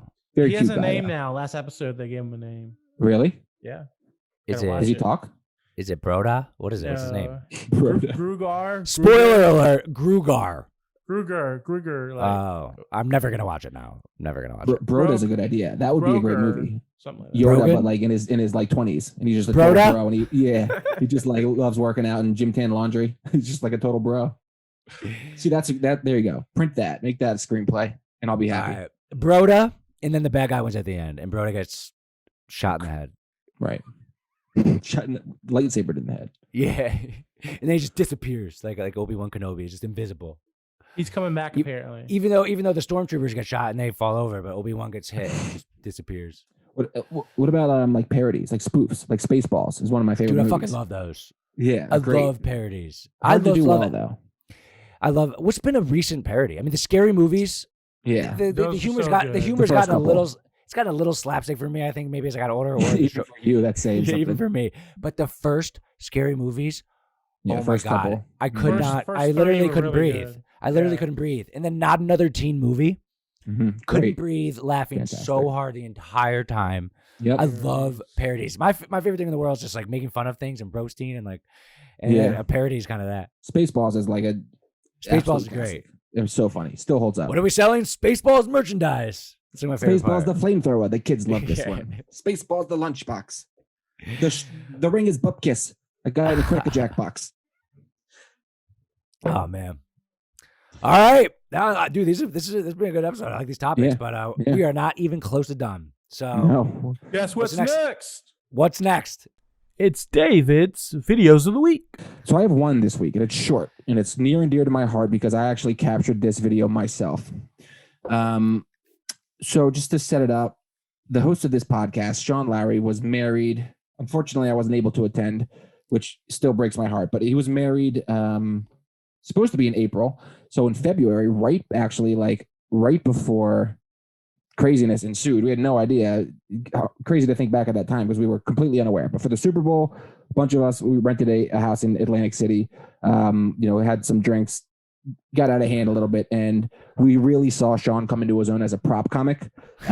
Just a lot of jokes that involved props and like slapstick humor, and like he would punch him stuff, and everyone would laugh, and then he would just keep doing it. And he just kept getting laughs. So I have a quick video of Sean just to kind of give you a short glimpse of some of the things that we got into. Tell me if you guys can you see it? Yep. I can't believe this is. All right, Going on here. Do you know what video this is? We were trying to make popcorn. Long story short, trying to make some popcorn. Couldn't get this dang thing to work. That's my friend John, aka Big Sue's Big Worm. I see a blue stand by the moon. fridge. And you see a blue moon. That's Yep. on So you brand. know- On you know who brand. that is. All right, let's see if I can make sure. Ooh, I have to do something. I have to make sure it's sharing audio because it doesn't quite do it justice. Oh man. All right, ready? I mean, It's short, so make sure you're paying attention. 7 seconds. One more time.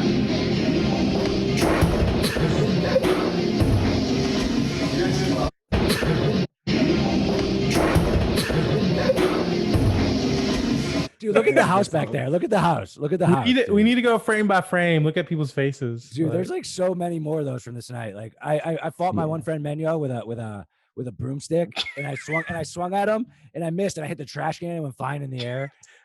I didn't know if we were gonna show this one or the one of me making that noise, but there's look actually at a lot of these just from look that at your night. face, Sean. Like Here, keep the I was having conversation a going. 'Cause ball. I'm gonna quickly send 2 more to myself. I was dude. All right, I mean, all right. So I'm in the house with all my college friends, all my best friends, and like we went out to like the clubs and the bars and stuff. We had a nightclub the first night. Second night, I probably enjoyed more because we're just hanging. We're just hanging around the house with a bunch of my best friends, just getting fucking silly. We were like rapping. I literally had a black eye after this weekend, and it wasn't from this. It was from wrestling. I was just wrestling all my friends. It was such like a bro fest, and yeah, I broke a window. broke a window. Which, by the way, out of all the things I did that weekend that were stupid, I just literally touched that window and it shattered. and then my friend Menyo, who's like a contractor, got it fixed in like 20 minutes. And I just Venmoed him the money. That was great. That was crazy how fast he got that fixed. That was the only thing I paid for that weekend was getting there and then Venmoing him for that window fix. You also lost your wallet and somehow got onto a Lost plane. my wallet. Looking like you did. First 15 minutes being there, which also was fucking bullshit. We were at the pool and I was in the pool playing volleyball, and over by where we were sitting, everyone left their stuff and my wallet wasn't there. So it was stolen. I mean, no one used my cards ever. Like the worst thing you can do is steal someone's wallet and all you have is their cards because it's not going to work. It's not going to work. Like, it's just not. If they have cash, you can get the cash. It's such a dick move to steal someone's wallet. If they have a lot of cash, here's what you do. You steal the wallet, you take the cash, and then 3 days later, you're like, yo, I found your wallet. And you give it back to them with the cash stolen. That's the proper way to go about stealing somebody's wallet. Yep. And if you're going to steal my wallet, there's going to be no cash in there. So don't get me wrong, because cash is really, really silly. Who's the guy in the white shirt? He had his like hand on his hips, like looking at Timmy G. Jimmy what? Timmy G. Timmy G. Dude, this is like the least of a lot of these. I know, that's why I didn't know if you wanted me to share everything, but no, I don't. But we should. Now that you brought it up, like I have to now. There's something worse. There's something worse. No, nothing. Like anything that's dude, I was being awesome. I was being everyone was laughing. I was just fucking around, like being silly as shit. But last night is a single man. All right, ready? Hold on. Where's my mail? This is so stupid. Do you remember doing that, Sean? Yeah, pretty much. I mean, pretty much. Yeah. I was wasted the whole weekend. Like, yeah, I kind of remember it. I don't like. I'm such a experienced drinker that like I don't have like a line where like I'm blacked out or not blacked out. I'm just like, yeah, I was fucked up. All right, let's see. I got another one here. Let me share my screen. This is like an outrageous video. I love it so much. I think I know which one you have. This isn't the. I have two more, but here's 2 more. Yeah.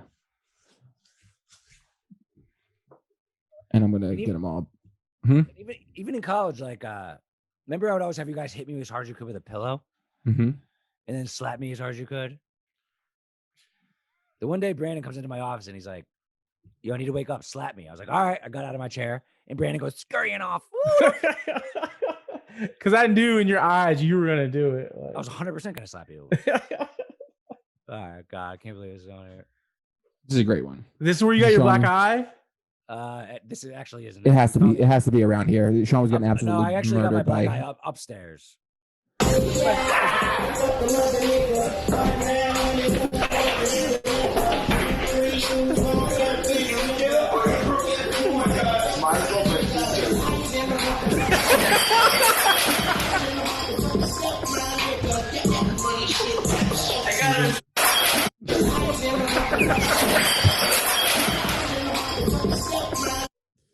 And then really quick. There was like a poster of you on the wall. What's that about? Oh yeah, my brother took some of the podcast thumbnails and put penises for microphones. Oh nice. God, this one's embarrassing. This is my favorite one. I don't know what the context was here. The other ones I know the context. This was like height of your prop comedy. Like you're on a roll.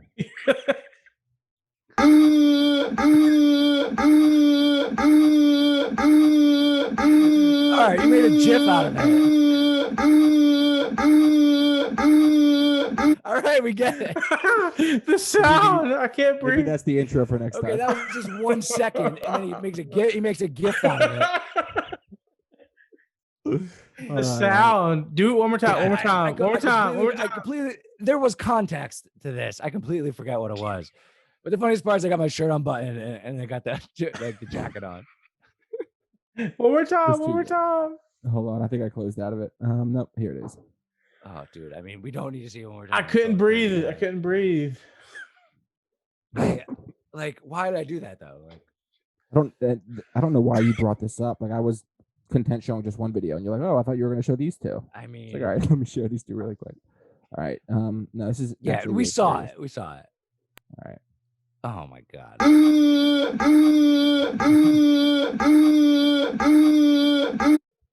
Blue Moon. Yeah, you could. This podcast is sponsored by Blue Moon. And those are my videos for the week. So you're welcome for those. A little inside look at the host of this shindig. And Well, if you're one of my listeners, sorry, but I get all- wild. we've all been there. Oh yeah. You guys were laughing at me, probably. That's the easiest way to get him going. All right. Well, thanks for the embarrassment. And that ends this segment. It's David's Videos of the Week. Videos of the week. Of the week. Yo yo All right. yo yo yo. All right, Brandon, it's your time to shine. It is now. Brandon's Big Points. All right. Question number 1. Do y'all know who Ellen Page is? Elliot? Yeah. Yes. So Ellen Page, now known as Elliot Page, was the lead actress in Juno. He just came out as transgender. So my question is, if theoretically you were transgender, what would be your girl name? What would be the first girl thing you do? Girl product you buy? And if you got a sex change, how would you want your vagina to look like? There it is. I was waiting for it. I was waiting for that. What? How would I want my vagina to look like? I'd You had say to get normal dirty for with it, that. didn't you? Just like any other vagina. Like what? Yeah, I'd say normal. Yeah. Normal to small would be my guess. My name, that's a good one. Dana would probably be a close one, right? Dana. And then with the first girl thing was it the first girl thing I would buy or do? Buy and do. So yeah. I'll grab my own I'll grab my own boobs and be like, ooh. Well, I don't think that's how it works. I don't think you say I'm transgender, then you have boobs all of a sudden. But I could be wrong. You gotta add those. Yeah. I would say I would that go the first- shopping. Yeah, I'd go shopping for the first thing I'd buy is a wig so I could pull it off better.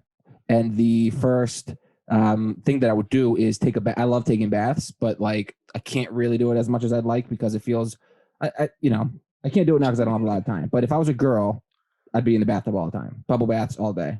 Not following and that. that's I'm another not thing. I following don't get that. it. Like, I'm not what's following that bath logic. What do you mean? What do you mean? Like, why is baths better for girls than boys? It just seems like a feminine thing to do. Okay.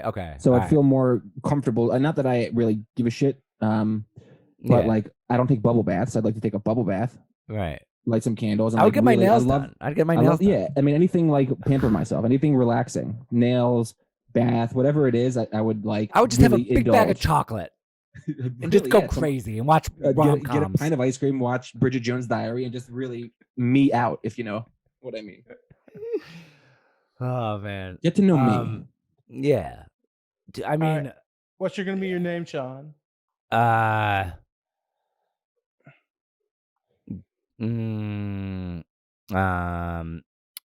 Melinda. We'll say it again. Melinda. I thought you were gonna go with Shauna. Shauna is just too obvious. I don't know. Yeah. I don't know what my name would be. Shauna is what I thought you were going to name your daughter for the longest time. We were close to doing it. Little offended when you didn't, but it's okay. Melinda, I like that. I don't know. I just made up a girl's name, but the transgender stuff is weird. I want everyone to be happy. I want everyone to be able to do whatever the fuck they want. The weirdest thing about it though is when Elliot, whatever, all the praise. Like if someone breaks their leg, I guess that doesn't compare. Like you'd say, like feel better, get better. I guess it is brave. Okay, say you have a feeling in your life. You have a feeling your whole life, and you're never allowed to express it. And one day you just pop through and just embrace that feeling. I guess that is brave in a way, for sure. So that's what I guess like you're people are going to get doing. ridiculed by so many people. She But might you not, actually like he might not get as many jobs or something now. Or I don't in know. her community, she's not going to get ridiculed. But the funny thing I think is like, okay, obviously you're born the gender you are, and I don't understand all the details of changing those body parts, but like, Me neither. there's a lot of questions there, a lot of questions.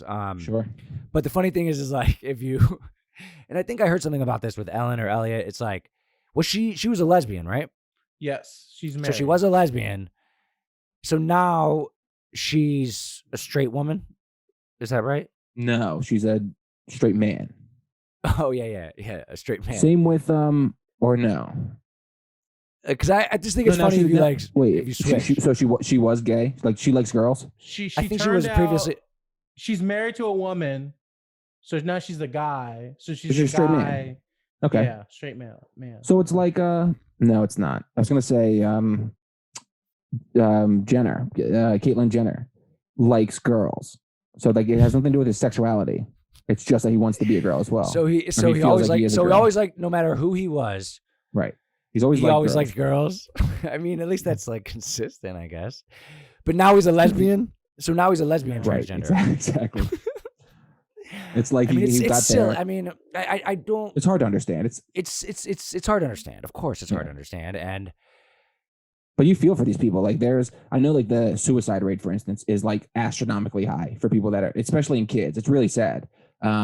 Kids that like struggle with this because that's the question is like, how it's a slippery slope when you talk about like treating kids with that have this, you know what I mean? Of course, but when you look at it, like it is alarming. The suicide rate is off the charts for kids who are transgender. So it's really it's if a you touchy feel subject. like you're someone else and you're not, can't and tell like that people? messes with your head. For sure. Like, so if society can just make everyone feel open, that should hopefully help the suicide issue. And I don't think the suicide rate is high because of society. I think the suicide rate is high because of the internal conflict.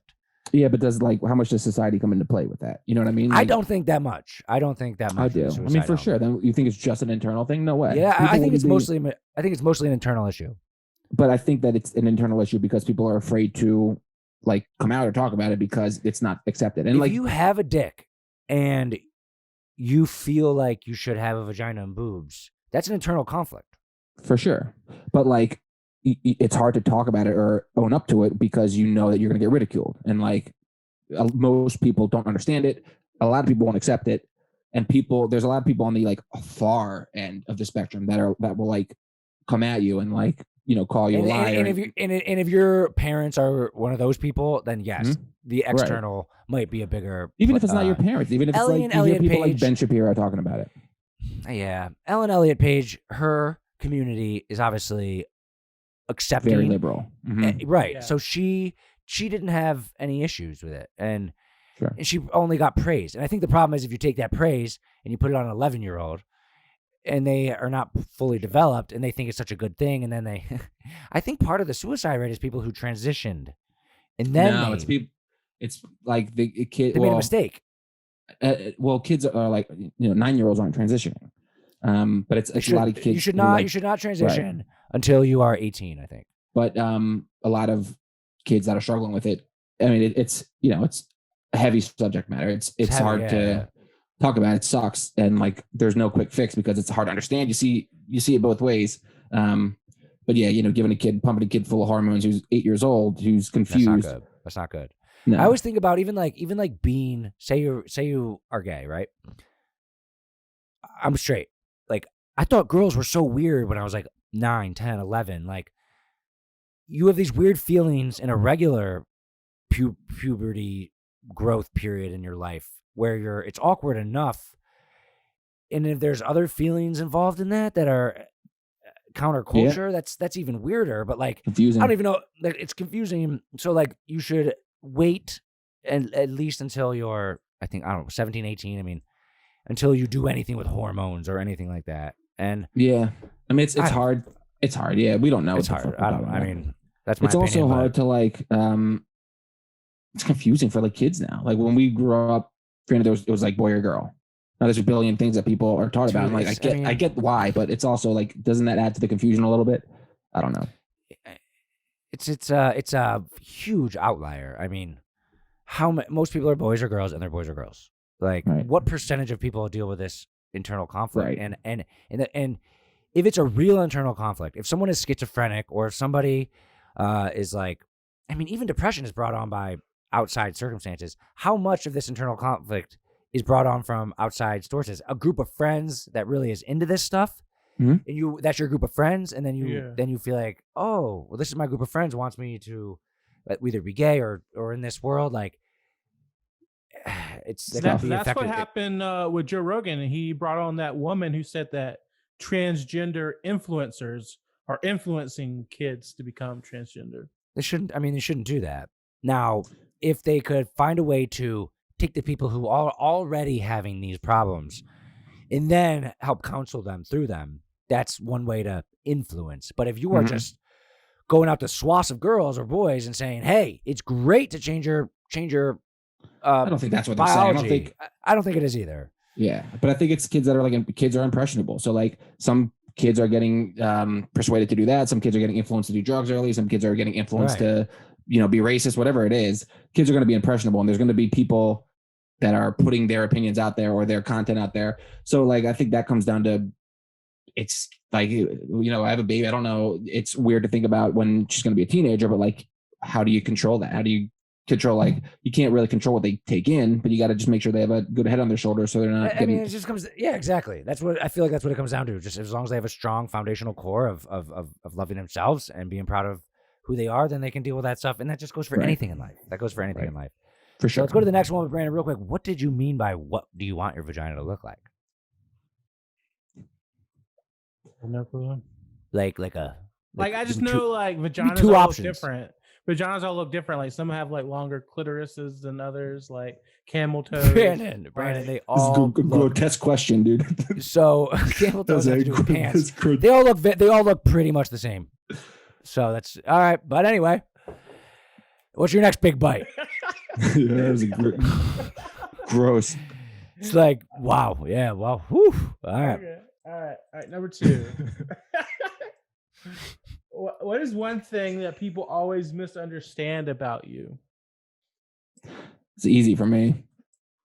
Like when I first meet people, they typically, I don't think, like me very much because I tend to have a drier sense of humor. So I'll make like sarcastic jokes. And if you don't know that I'm joking, you could just think that I'm super weird.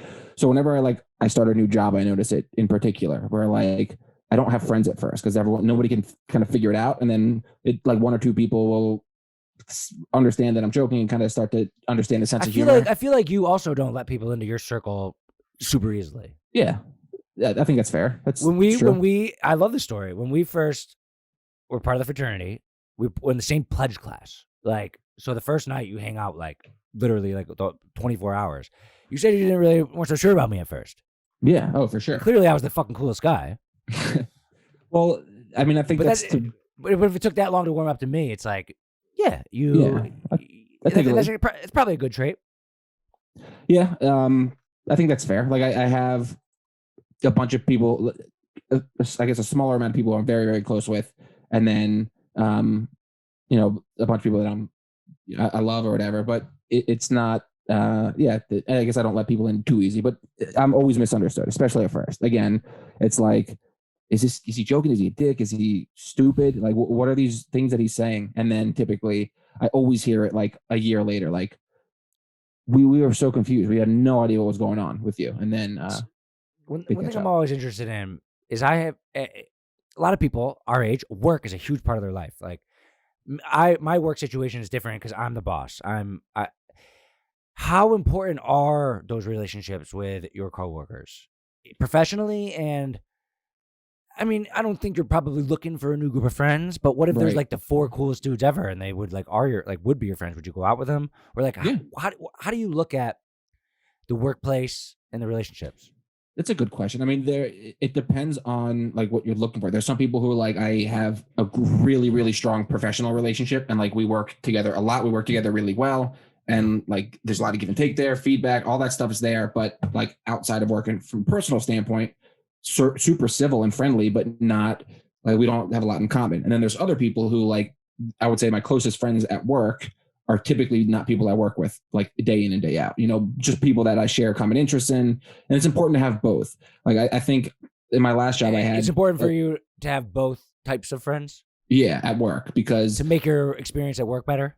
Yeah. To make my experience at work better. So I'm not spending all my time with one person. And then also personal relationships are much different. So, sometimes that I think can potentially get in the way of business decisions and making, the right call. So office making sure politics. that and That's what I like about, working in an office. It's kind of what I'm missing about not working in an office is, we use Teams for video calls all the time, but it's not quite the same. I feel like you strive in that type of environment too. Like people might like you more like around you with a bunch of people and like you're A couple cool. jokes. Yeah, cool in like a group of people. What's the question even? Oh, something misunderstood. What do people misunderstand about you? So like at first they think you're not sure about you, a little more dry sense of humor. Mm-hmm. And then after they get to know you, they're like an acquired taste. And I'm probably, like you said, I'm probably a little bit standoffish or a little bit guarded at first. Okay, let's go on. What do people misunderstand about me? I think some people might just think I'm like all cockiness and all like blind confidence and bravado, and like no like hard work and logic. Like I'm practical. I'm smart. I have risk analysis in a certain way. I like some people think I'm just gonna eventually just run into a wall because I'm so fucking cocky that I'm just gonna like not think straight and be so cocky that I just end up fucking everything up and I'm gonna end up like. But I'm actually, I don't think I'm really like that. I'm cocky, but I'm confident and I make bold decisions. But I'm rational and smart and I think things through, and yeah. Fair. I think. Right. Or I'm just direct. I think people like you can initially come off as an asshole, but it's more just being direct and like I'm direct, the tough love can be taken two ways. Usually, I mean, it's always coming from a place that you care. Like if you didn't care about somebody or something, you wouldn't be giving them tough love. I can come off as an asshole. I can come off as an asshole. It's hard to and I don't hate that. I mean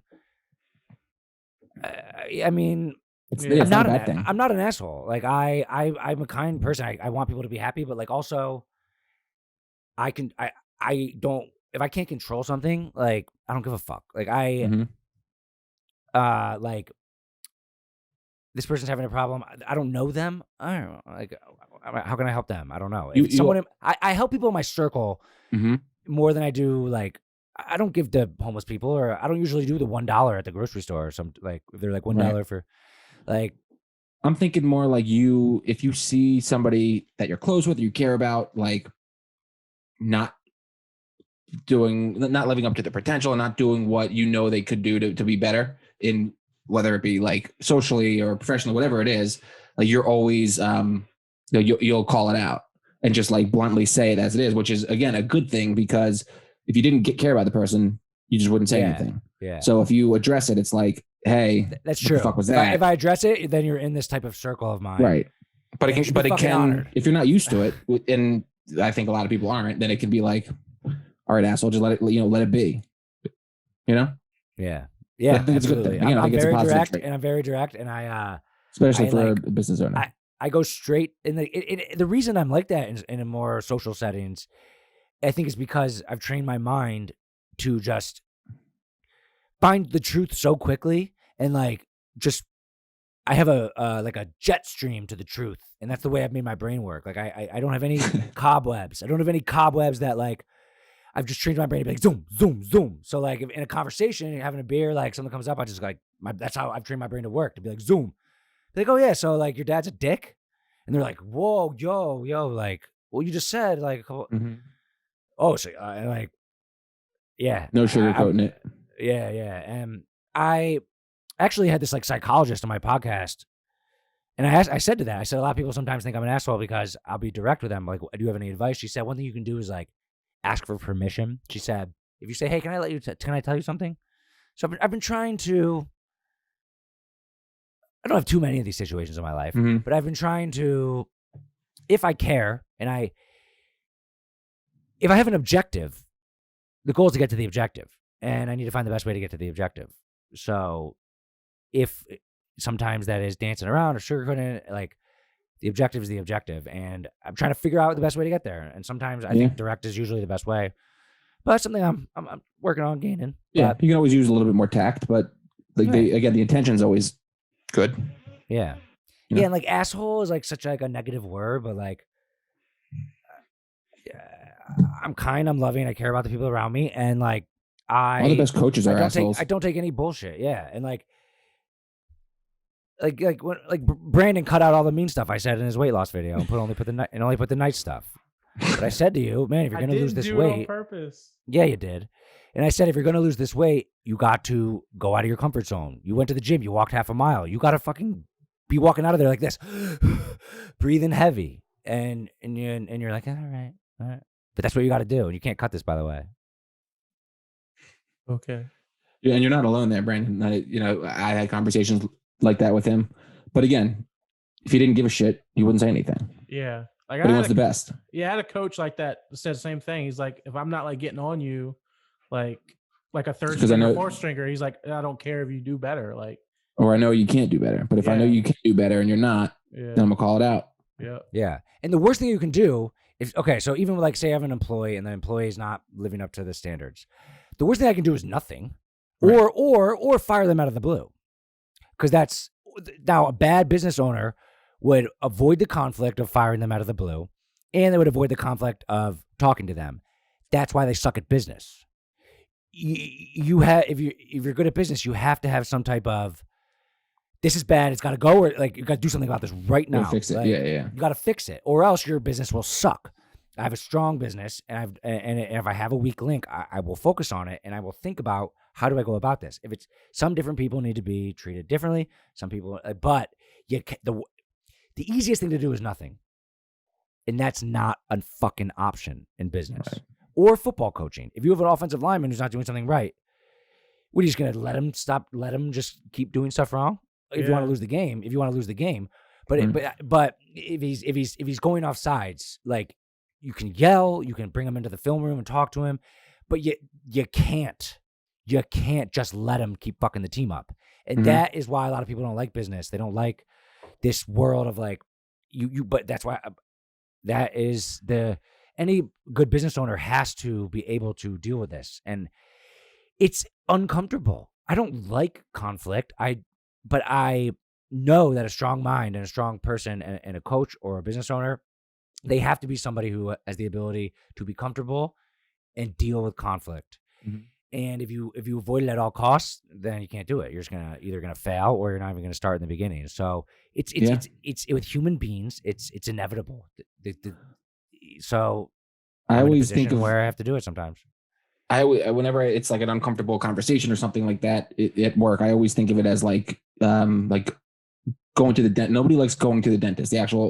Few people like going to the dentist. But if you have like an issue with a tooth, or if like you don't go to the dentist and you just keep pushing it off because you hate going and it's uncomfortable and you're whatever, you just I'll go next time. Like pretty soon, you're like 4 years later, your mouth isn't going to heal itself. Like if you have cavities, it's just going to get worse. So you got to nip it in the bud. It sucks to do it. It's uncomfortable, but like you feel good afterwards. Your teeth are clean. Everything. Pain is part of life. Yeah, you have to Brandon? Right, Brandon? Yes. Hunger, cardio. That's just painful. But a moment of being uncomfortable is not the end of the world, right? Like it's so worth being uncomfortable because that's how human beings are, like, wired to only grow. The only way you can grow is to go through pain. To make your muscles bigger, you literally have to like rip them apart. Exactly. Yeah. So exactly. Nothing worth having is ever easy, right? Like no job is super easy, stress-free. That's going to pay you a shit ton of money. And I love I love the nature of that. I love how that is nature, not human nature, just world nature. That's the nature of everything that's ever existed on this planet. Is for things to grow, you have to go through an obstacle of pain. That's just how it is. There's nothing you can do about it. And if some guy who's born rich, his obstacles are different. He has money, but he doesn't have any. All of a sudden, he's 18, 19, 20, and he starts taking pills and kills himself because he's always got to worry about it. Do people like him for his money or not? Yeah, and he never had to go through the proper channels of getting a job and going through the obstacle to get that growth. He was able to avoid pain for that long, and then when the time hits, you don't have any skills to cope with the pain, and you are a weak person. Yeah, I've had to fire a bunch of people. It sucks. Let me ask you one last question about this topic. Hackers specifically. The last person I fired, biggest fire I've ever done. Highest paid employee I ever had. Worked for me for 7 months. Was a manager of my company, and oh man, the decision was made. I had to fire him. Yeah. No, it wasn't that. Like, he worked with me for 7 months. It was an interesting situation. Thought it through a million different angles. Of it. The decision was made to fire him in my head. So now I just kind of knew I had to do it. I kind of made the decision on a Friday, like afternoon, and I didn't do it right then. So what I did was I sent him an email on Saturday night at about 10:15 p.m. So that way I did it out of respect, because I could have had him come in Monday morning, brought him to my desk and fired him. And that would have ruined his Monday. And if I told him on Saturday, it might have ruined his Saturday with his family. So I figure Sunday's a day where like you're getting ready for the week. So I gave him the information when he woke up on Sunday morning. And I said in the email, I'll be at my desk at 9:00 for our meeting. Come talk to me. I put the ball in his court. Sure. And I really thought that was a good way to do it. And I called a couple people that, like my mom, my one employee, and they were like, "Oh, you didn't do it face to face? Like, that's cowardly." Like, was my move cowardly? Or for sure, or it was. Yeah, I think so. And obviously not intentionally. So it seems like. I mean, I have all the logic to defend it not being cowardly. It was kindness. I didn't want to ruin his Monday. Maybe it was cowardly. Yeah, I mean, like, do you think that it didn't ruin his? I'd be pissed if I worked for somebody for 7 months and I was like a big part of the company, and then I got fired by email on a Saturday. Yeah, for sure. Well, I mean, like, did he know that it was coming? Like, had you had conversations leading up to it, or was it out of the blue? That's a different question, but it's kind of out of the blue. Yeah, that's tough. That's a bad look. I think that's like one of the worst ways you could have handled that. Probably. Really? I think like that Monday, you have the meeting with him, and you ruin his Monday. Yeah, it doesn't matter if you ruin his Monday. Like, it's not going to be a work day for him anymore. You know what I mean? Like, what's the difference between a Monday or a Sunday? I guess you didn't want him to come in. I think you're. So I made it very clear that I'll be ready to talk to him on Monday at 9:00. Sure. So he was kind of cowardly by not coming to talk to me, or he was probably just like, "Fuck this guy." He fired me via email, and I was his ops manager, whatever he was. So like, I'm beginning a consensus on this, and it seems that consensus is it was a cowardly move by me. Yeah, you got to do that in person, and you got to like. I don't necessarily like explain why. Why do you have to do it in person? You owe it to somebody to be like, "Look, here's my decision. Here's why I'm accepting and admitting that it was a cowardly move." But now back to logic or like practical, like why does it have to be in person? I mean, I think that you owe it to him to say, here's the decision, here's what we're doing, and here's why. And like stating it as a matter of fact, like I asked you to do this, you didn't do any of it. You're not doing this, you're not pulling your weight here, and like explaining it to him in person and being like opening it up to a conversation to make sure he understands. I think via email, it's just like, maybe you're rationalizing things. I was actually really vague in it too. I just said, and that's like direction. It's terrible. Yeah, you know what I mean? Because then it can be like, what the fuck? Like, you're not helping this guy at all. And maybe you don't give a shit, but like, I mean, I think that I accept my failure in this situation. I will say I'm not going to go into details about it, but this was a super weird 7 months and it's on other levels of weirdness. Sure. So, I mean, if like, say it was an incident, say like he got caught stealing from you or something like that. Different story. You can fire him on the spot. You can call him and say, dude, get the fuck out. You're done. But if it's just like it wasn't working out, he didn't do what what you expected. No, I never missed a day. Always showed up. Yeah, I think you, and I think you know that too. I think maybe you're rationalizing it so you didn't have to have that conversation. But that's why I brought it up. Mm-hmm. So all right. I admit it was a little cowardly. Yeah. Well, you learn, next time. I think it's always worth a conversation. It sucks. Like, I've had to do it. It's never fun. I mean, I fired so many people to their face, but yeah, I don't know. You work with this guy a lot closer. For some reason, I felt like this was the right move, but I guess it probably. How much of that do you think falls on you that he failed? Dude, I'm not one. I just admitted on a podcast that I'm being cowardly. I'm not one to say that I'm perfect and it's other people's faults. Like, I wanted to fire this guy for the first day. And I let him go for 7 months, and I tried so many different strategies. I tried being a dick. I tried being kind beyond all measures. I tried being motivational. Like, every week I would have a different strategy of how I'm going to approach it. And it was so if weird, he knew where he stood and he knew like, hey, like, you got to pick it up here. I don't think he was shocked out of the blue. Right. But like, this the timing. Like, I mean, it's not like that Friday we had a fight or something like that. Yeah. There's no easy way to do it, but and honestly, here's what this is. I admit it was cowardly, but one of the things was didn't want to hear like whatever the hell he had to say. It was going to be something fucking every time we talk, we start talking about something else, and we never get to the point. And I'm like, wait, it's been 40 minutes. What are we talking about? Yeah. Like, it's good to have those conversations, though. It's good for you to be like, here's why. Look him in the eye. I'm letting you go. Here's why. Yeah. If you have a bone to pick, like, let's air it out. But my decision's final. So it could be a 20-second conversation. It probably You're not pulling your weight. You're not doing X, Y, and Z. So I'm sorry, but you're fired. Yeah. And then he'd probably be like, okay, and walk out. Case closed. Yeah. But, again, you live and you learn. That's the first time you had to deal with that from somebody firing somebody at like a high level in your company. A little bit different if it's like an hourly worker, but it's never fun. I'm sure it sucks. Yeah. Of course. That's what I was talking about. Like having to be, if I can step up to the plate and be one of the people who can deal with that, then I'm already at such a high level. Right. Like just accepting the fact that that's going to be the shit I have to deal with puts you a level above in like business and shit like that. So someone's got to do it. Sure. Just like, someone's got to do it. So someone's got to build companies, make the world a better place, hire people, take care of people, and then eventually replace them all with robots. Yeah. That's my plan. All right, yo. Love it. That's episode 73. Thank you again for having me. I think we had some good conversation here. All right. We're going tangents, but I don't think it's a bad thing. So thank you again for having me. All right. And thanks everyone for listening. Peace out. We love you. And we'll see you again next week. Boom. Adios. Peace.